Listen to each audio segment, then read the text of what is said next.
वीतराग विज्ञानता, शिव स्वरूप शिवकार,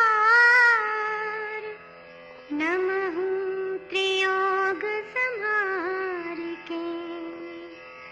वीतराग विज्ञान अर्थात विकार रहित ज्ञान स्वभाव सारभूत है।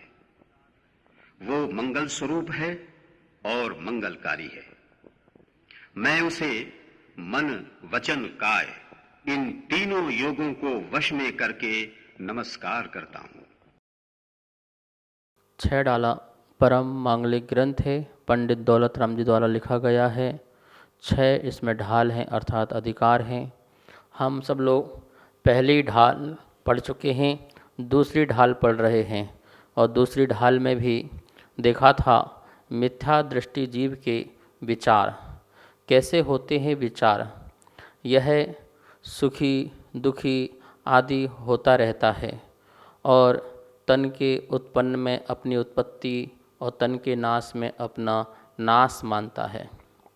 कभी जीव को अजीब मानता है, कभी अजीब को जीव मानता है। जो जैसा स्वरूप है वैसा स्वरूप को जानता नहीं है, मानता नहीं है, श्रद्धान नहीं करता है। विपरीत रूप जो है श्रद्धान करके यह मिथ्यात्व का पोषण करता है।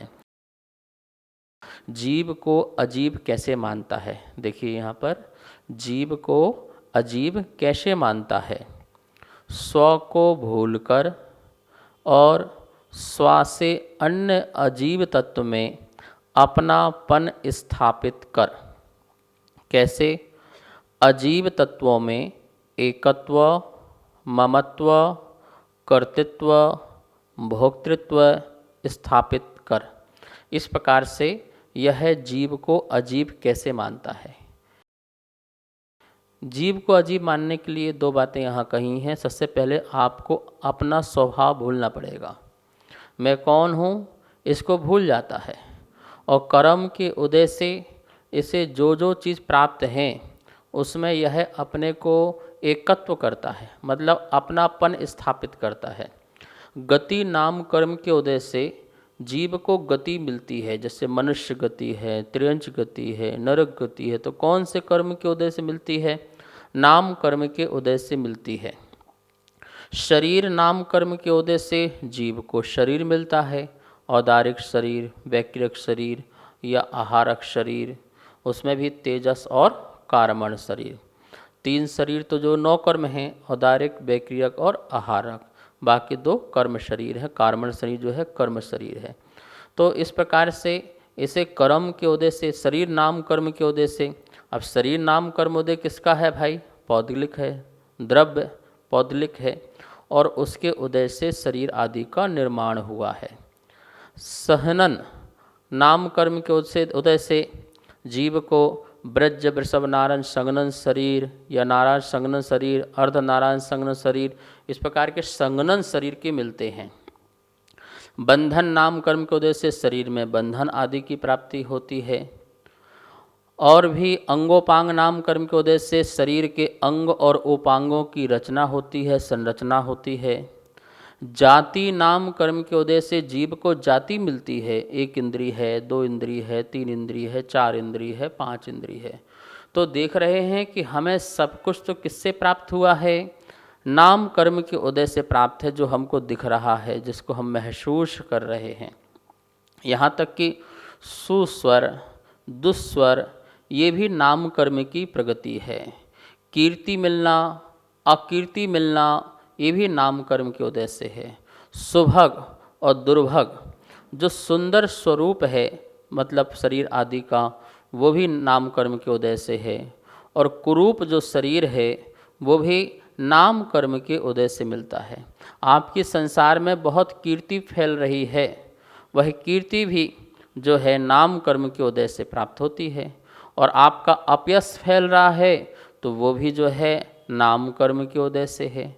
आप बलहीन हो या बलवान हो, ये भी नाम कर्म के उदय से प्राप्त होता है। तो ये सब जो हैं पुद्गल की एक दशा है, एक व्यवस्था है। और उसमें यह जीव क्या करता है, अपने को भूल जाता है। मैं कौन हूँ अपने को भूल जाता है और अपने इस शरीर में ही अपनापन स्थापित कर लेता है कि ये मैं हूँ, ये शरीर मैं हूँ, इसका संरक्षण करना मेरा काम है, इसके बिना मैं नहीं हूँ। इस प्रकार से इसी को लेकर के सुखी और दुखी होता रहता है। आपको पता है सुख दुख भी क्या है? ये सुख दुख भी जो हैं कर्मजन्य हैं, आत्मा के स्वभाव नहीं हैं। आत्मा का स्वभाव नहीं हो सकता। यदि आत्मा का स्वभाव हो जाए तो फिर सिद्धों में भी यह स्वभाव मानना पड़ेगा। कर्म के उदय हैं ये, और कर्म के उदय जैसे साता का उदय आता है शरीर संबंधी और शरीर संबंधी भौतिक वस्तु संबंधी, तो ये साता के उदय आते हैं। तो साता के उदय से जीव सुखी होता है, आसाता कर्म के उदय से जीव जो है दुखी होता है। जो साता कर्म से प्राप्त वस्तुएं हैं शरीर और आदि अन्न पदार्थ या दुख रूप साधन, पीड़ा रूप साधन, तो वेदनीय कर्म के उदय से उत्पन्न वाली वस्तुओं में भी यह जीव मैं सुखी हूँ, मैं दुखी हूँ, इस प्रकार का जो भाव रखता है, ये भी मिथ्या विचार हैं, मिथ्या इसके परिणाम हैं। और पर पदार्थ में जो यहाँ कहा कि जो भी अजीव तत्व हैं, उन अजीव तत्व, जैसे शरीर क्या है, अजीव तत्व है, मकान आदि क्या है, ये अजीव तत्व हैं। मतलब कि हमको आँखों से जो कुछ भी दिखाई दे रहा है, क्या दिख रहा है आपको? रूप दिख रहा है, रस दिख रहा है, या गंध सूंघने में मिल रही है, या स्पर्श करके आप चिकना, खुरदरा, हल्का, भारी, ठंडा, गरम, ये आप जो स्पर्श करके जान पा रहे हैं, ये जो पदार्थ हैं, अथवा जो शब्द हैं जिन्हें आप सुन रहे हैं, शब्द वर्गणाएँ जिन्हें आप सुन रहे हैं, ये सब की सब जो हैं पौद्गलिक हैं, पुद्गल स्कंद है। तो रूप रस गंध वर्ण हम यही तो देख पा रहे हैं, यही तो सुन पा रहे हैं, यहीं पर छू पा रहे हैं, यही सूंघ पा रहे हैं, और इनमें ये मैं हूँ, ये मेरा है, ऐसा जो भाव आता है, यह जो भाव है यह नियम से मिथ्यात का विचार है। मतलब विपरीत मान्यता है, ये भ्रम है, ये भ्रम में जीना है अपने स्वरूप को भूल करके। जैसे कोई शेर का जो बच्चा है वह गधों के बीच में रह करके जीवन यापन करे, तो अपने अंदर जो शेर का जो बलवान बल है, जो शेर की जो शक्ति है, उसे भूल जाए और वो गधों के बीच में रह करके गधे जैसे काम करे। जब कोई आकर के बताए कि तुम ये नहीं हो, एक दहाड़ लगा के देखो, ये गधे भागते नजर आएंगे, तो तब समझ में आता, अरे ये मैं क्या मान रहा था, बोझा ढो रहा था गधों के बीच में रह करके।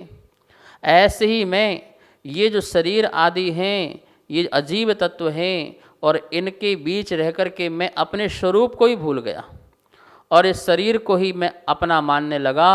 अपना क्या, अपने को भूल ही गया। आँख से देखता हूँ, कान से सुनता हूँ, हाथ पैर से चलता हूँ, बस ये मेरा जीवन है। और इसी को ठीक करने के लिए मैं साधनों को इकट्ठे करता रहता हूँ। मेरी आँख ठीक रहे, मेरे कान ठीक रहे, मेरा शरीर ठीक रहे, मेरे बाल ठीक रहें, मेरा परिवार ठीक रहे, मेरा मकान ठीक रहे, बस इसी में लगा हुआ हूँ और अपने को बिल्कुल भूला हुआ हूँ। यही भूल जो है मिथ्या दृष्टि की जो है अनंत काल से चली आ रही है, अनादि काल से चली आ रही है। इसी को अनादि मिथ्या दृष्टि कहते हैं। अनादि मिथ्या दृष्टि जो जी कौन होता है, अगृहीत मिथ्यात्व को धारण करने वाला होता है, जो पर पदार्थ में एकत्व, ममत्व, कर्तृत्व, भोक्तृत्व स्थापित करता है, मतलब अन्य तत्वों में अपने आप को स्थापित करता है। देखिए एक एक बात को यहाँ पर समझिए। एकत्व मतलब अहम बुद्धि, मैं, इसका नाम क्या है, एकत्व बुद्धि है। ममत्व, मम बुद्धि, मेरापन, मेरे परिवार, मेरा शरीर, ऐसा मेरे, ये मम बुद्धि है। कर्तृत्व, कर्तापन, मैंने किया, मैंने चलाया, मैंने पढ़ाया, मैंने लिखाया, मैंने ये किया, मैंने वो किया, बस ये मैंने जो लोग बोलते हैं हम, ये कर्तृत्व बुद्धि है। भोक्तृत्व बुद्धि, भोक्तापना, मैंने भोगा, मैंने दुख भोगा, मैंने सुख भोगा, मैंने ये खाया, मैंने ये आराम लिया, इस प्रकार से ये भोक्तृत्व बुद्धि है। ये 4 प्रकार की जो हैं वस्तुएं हैं जिनका ज्ञान हमको होना चाहिए। हम क्या कर रहे हैं? एकत्व बुद्धि मतलब अहम बुद्धि। अहम बुद्धि में हम क्या करते हैं? शरीर में यह मैं हूँ ऐसा हमारी बुद्धि हो जाती है। अब इसमें ही हम एकत्व हो गए, नहीं हो गए? मतलब आत्मा और शरीर एक पने को प्राप्त हो जाने का नाम एकत्व बुद्धि है। यद्यपि 3 काल में भी एक नहीं हो पाते हैं, 3 काल में भी एक नहीं हो पाते हैं एक साथ रहते हुए भी, लेकिन हम अपनी दृष्टि के कारण, अपनी मिथ्या मत के कारण, अपने मिथ्या विचार के कारण, मिथ्या सोच के कारण या भ्रमवश या मिथ्या धारणा के कारण हम अपने शरीर में ही मैंपन स्थापित करते हैं। मैं काला, मैं गोरा, मैं सुखी, मैं दुखी, मैं छोटा, मैं बड़ा, मेरा प्रभाव, ये सब क्या है? एकत्व। किसमें? अपने ही शरीर में एकत्व का भाव रखा हुआ है। देखिए यहाँ लिखा हुआ है एकत्व अहम बुद्धि कौन कौन सी होती हैं? छंद के अनुसार देख सकते हैं आप, छंद में भी समझ जाएंगे। और यहाँ लिखा भी हुआ है मैं सुखी, मैं दुखी, मैं गरीब, मैं अमीर, मैं बलवान, मैं निर्बल, मैं कुरूप, मैं सुंदर, मैं गवार, मैं होशियार, मैं दुबला, मैं महिला, मैं पुरुष, मैं रोगी, मैं गंजा, मैं निरोगी। इस प्रकार से क्या क्या कितने सारे मैं लगाते रहो। खूब मैं करने की आदत है ना, और इसमें किस में लगा रहे हो? ये कर्मजन्य चीज़ें हैं जिसमें तुम लगा रहे हो। जैसे तुम बोलते हो मैं गवार, तो भैया ज्ञानावरणी कर्म के उदय से तुम्हारे अंदर ज्ञान प्रकट नहीं हुआ है, ठीक है, लेकिन तुम ज्ञानावरणी कर्म की चीज़ को अपने में लगा रहे हो। उसके क्षयोपशम से थोड़ा तुमको ज्ञान हो गया, होशियार हो गए, तो तुम अपने आप को होशियार समझने लगे, ठीक है ना। तो ये सब जो चीज़ें हैं हमारे अंदर मिथ्या भाव हैं। दुबला पतला कौन होता है? शरीर के जो परमाणु हैं वो फैलते हैं तो हम मोटे हो जाते हैं, वो सिकुड़ते हैं अर्थात एक स्थान पर और संगठन रूप में रहते हैं या घनन रूप में रहते हैं, घन रूप में हो जाते हैं तो हम पतले हो जाते हैं। जो चीज़ें हैं, अब पुरुष और महिला, तुम अपने आप को पुरुषत्व में पुरुष हूँ, तो इस प्रकार का विचार, भाई इस प्रकार का विचार क्या है? ये तो वेद कर्म का उदय है। मोहिनी कर्म में एक वेद कर्म होता है, उसके परिणाम से तुम्हारे परिणाम ऐसे होते हैं। और बाकी पुद्गल की ऐसी व्यवस्था है, संरचना है पुरुष जैसी, पुरुष का लिंग होना, स्त्री लिंग होना, नपुंसक लिंग होना, ये क्या है? ये जो है ये भी नाम कर्म की चीज़ें हैं। और परिणाम ऐसे होना, ये मोहिनी कर्म की चीज़ें हैं। तो ये सब कर्मजन्य चीज़ें हैं और इनको हम क्या मानते हैं? अपना मानते हैं। मैं ऐसा हूँ। आत्मा न पुरुष है, आत्मा न महिला है, आत्मा न नपुंसक है, आत्मा न मच्छर है, न मनुष्य है, न देव है। ये सब मिश्र पर्याय हैं। शरीर और आत्मा, आत्मा की परिणति वैसी और शरीर का वैसा बनना, उस पर्याय रूप होना, उस गति रूप होना, उस जाति रूप होना।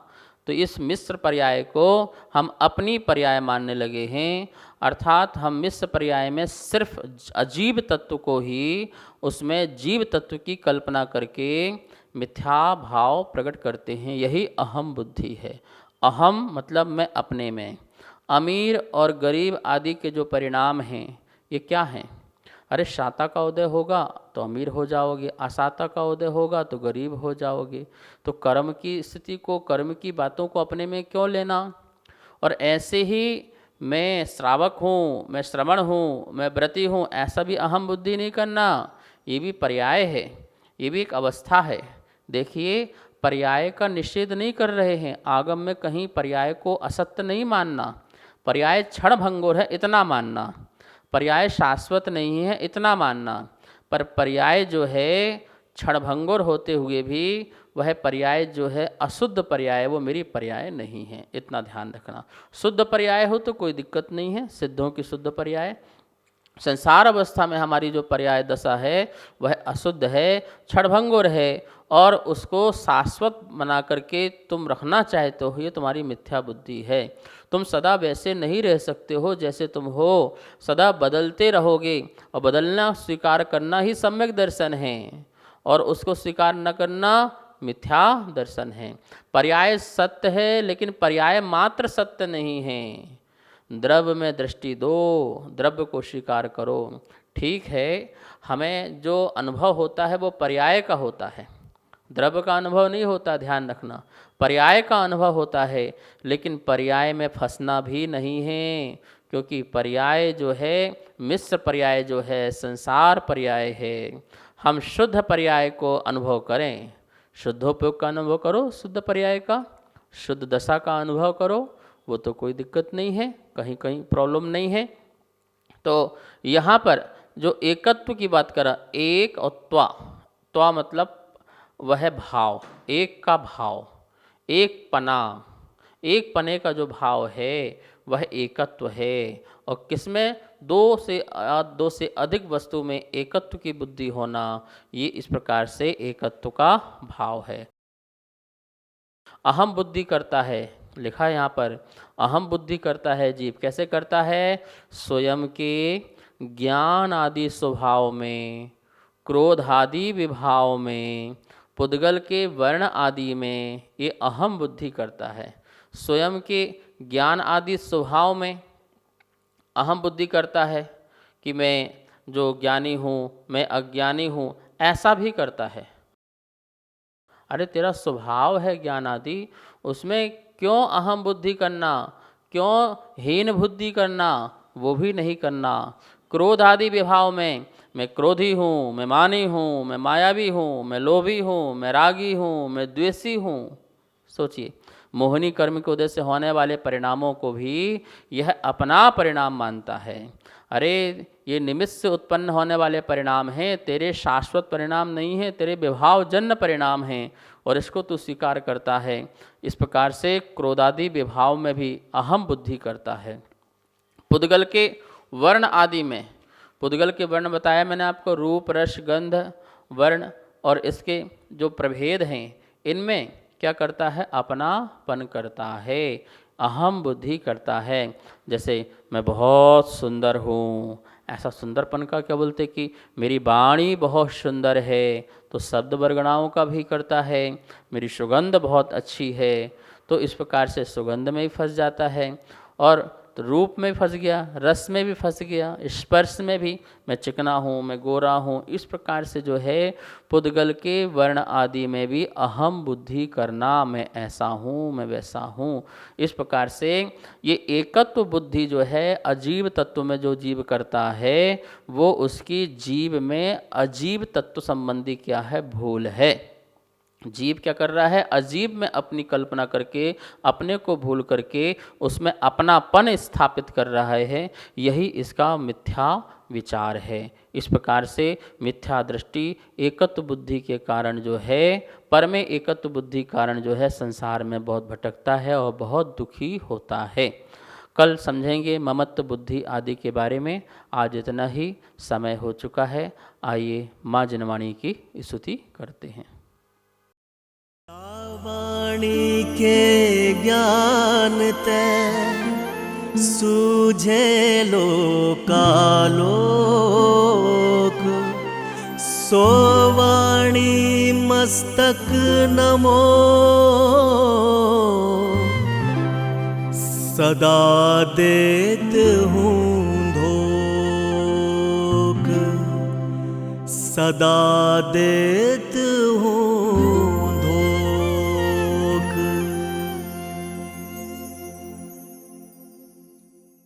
इस कार्यक्रम के पुण्यार्जक थे श्री खंडेलवाल दिगंबर जैन मंदिर, राजा बाजार, कनॉट प्लेस, नई दिल्ली, एवं श्री खंडेलवाल दिगंबर जैन मंदिर, वैदवाड़ा, दिल्ली।